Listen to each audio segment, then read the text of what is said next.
I'm going to be showing you how to use Wallstride Shadowdash. So here's how to use that. The advanced movement skill that lets you dash along walls and greatly improve traversal once it's unlocked. So the first thing is to unlock the skill. So before you can use it, you need to complete the oddities unlock. So you must finish Melodies of Peace oddity chain to reach the music of Lai Yi II and unlock Wallstride Shadowdash. So this generally requires submitting around 45 oddities, and then you can get the Afterglow pendant.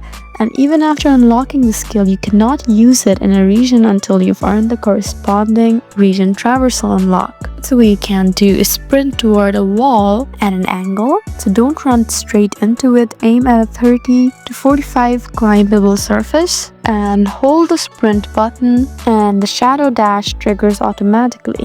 So if your conditions are right, your character will burst forward along the wall or leap forward quickly. So make sure you've unlocked it. And that's all you need to do.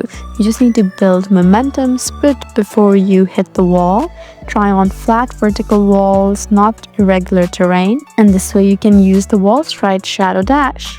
I hope this video was helpful for you. Please leave us a like and drop us a comment down below, and we'll see you again in our next video. Thank you for watching.